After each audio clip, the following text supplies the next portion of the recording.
People most to be pitied. Dear friends, a Chinese proverb says that the fool admires the finger which points to the moon. The fool is caught in the immediate, what delights the senses at present, forgetful of the total reality, the beauty that surrounds the total reality. St. Paul has a similar experience at Corinth. In the first letter of Paul to the Corinthians, he makes known a similar situation. A group of people promoted a theory by which they declared that the story of Jesus comes to an end with his death. They do not believe in his resurrection. Paul calls these people the most to be pitied.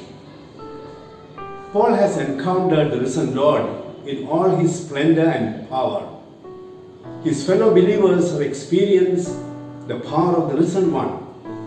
Their understanding of the story of Jesus goes beyond his death. St. Paul says, in fact, Christ has been raised from the dead, the first fruits of those who have fallen asleep. Paul and his fellow believers invite us to live in this world of the senses fruitfully by seeing the reality in its totality. Von Balthasar, a Swedish theologian, asserts that people live in this world acting out two types of dramas: the ego drama and the theo drama. The ego drama promoters live in this world as if the world revolved around their ego. The theodrama supporters have a vision of the world by which they affirm that the world moves around God. Those who believe in the resurrected Christ live in this visible world more realistically.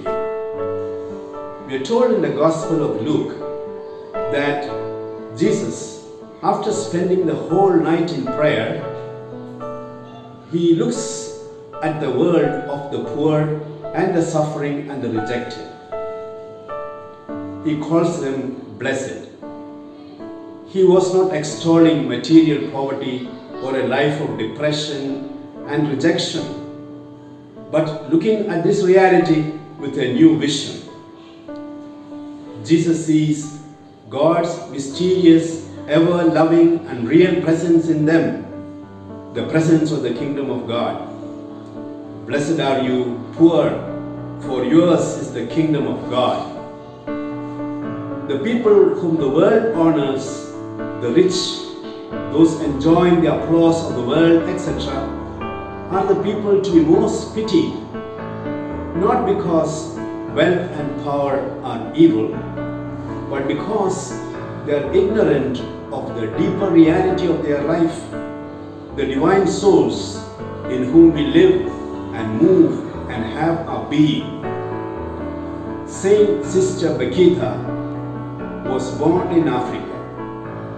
As a small child, she was sold as a slave girl and brought to Italy. There she becomes a Catholic and later a nun. The bishop of the diocese comes to meet Sister Bakita. She's engaged in her routine work of cleaning the kitchen. The bishop greets her and inquires, "How are you? What are you doing here in the convent?" Sister Bakita replied, "I am doing what you are doing, my lord." Bishop was shocked because he was bishop of a huge diocese with thousands of people around him. Seeing the surprise on the face of the bishop, Sister clarified, "My lord, as bishop, you are doing the will of God, and I, as a sister, cleaning the kitchen, I am doing the will of God. We are doing the same work, my lord." Our vision of faith changes our orientation to life. Without this vision, we are people to be most pitied. May God bless you.